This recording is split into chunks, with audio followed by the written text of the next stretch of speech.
Speaking of cable access, did you watch any wrestling this week? Yes, I have access to my cable, thank you. I watched the Smackdown. Are we ready to layeth the smacketh down? Possibly. For some of it, at least. Oh, boy. Well, the Bloodline, I'm loving Jimmy Uso because he's so over the top with how he just thinks that he's just nominated himself to come back in, and he's telling everybody what to do, and he's putting his feet up on the desk, and Roman's not around, so he's taking it upon himself to be the most boisterous member, and he's doing a great job with it.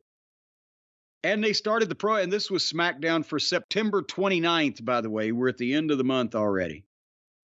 And it was Heyman and Jimmy and Solo in the ring. And have you noticed that Paul's hair now it's not like going gray, like from where he was dyeing it, like the roots are growing out. It's like it's going gray from front to back with a black stripe running through the sides of it. He looks like a negative of a fat skunk.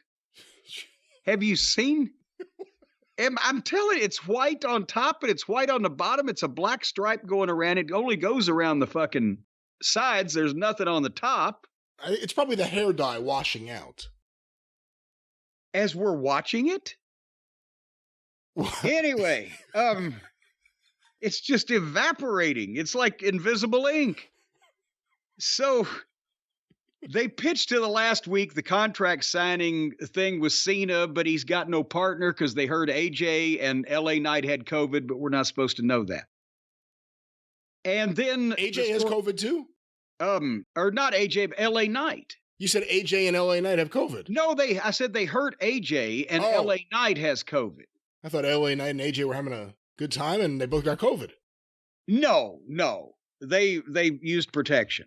That's not what I meant, but go ahead. Well, clarify what you mean before I take off with it. But nevertheless, so, and then Heyman, the story they're telling is Cena's had transportation issues, but he's expected to make it there, but he's not there yet. So they can, a good little fucking detail covered, they can run roughshod all night, and Cena is not there to do anything about it.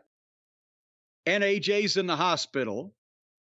And, between this and have you noticed there's a lot of similarity between the two companies now where there's a contract signing or there's a guy that needs a partner and the guy shows up just in the nick of time or all these. And the hospital thing, is it a rule now that since they're in a different city every week that the guy that's in the hospital has to check out of the hospital and go to the next city and check in one there?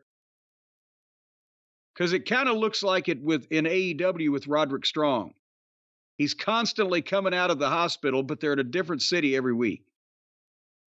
Anyway, Jimmy snatched the microphone and did his shtick about, Cena's scared of him and he's just, he's the big dog now. And then suddenly, at least with no music, Karl Anderson hit the ring and attacked the Bloodline, and he's obviously pissed because he's one of AJ's guys.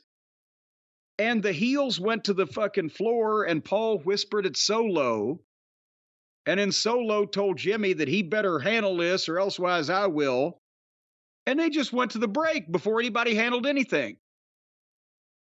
And I guess now they've just figured for the limited number of people, they're left with the regulars, even on SmackDown, 2 million people every week, an extra few 100,000 when The Rock shows up.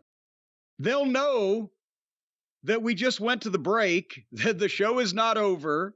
There's a match coming up. They'll just know these things. And when they came back, there was Jimmy Uso against Karl Anderson. And it wasn't Karl's night. He got beat in about 2 minutes. And then Solo spiked him and left him laying. And as the heels were leaving, they crossed paths with Mia Yim. That's become another thing where people are crossing in the entranceway. She's going out to see about old Karl. And she slapped the piss out of Jimmy Uso. And that was that. Are you excited to see the Jimmy Uso Mia Yim match? No, well, see, they can't have that because that's the entering of the genders. So instead, because he got pissed, they're going around beating up everybody else all night. I don't want to add too much other than to say I agree with you. I thought the Bloodline has needed something for a while. I still do, but the new Jimmy Uso has been really good. He's been really good. And you just know that Roman's going to have to say something to him when he gets back.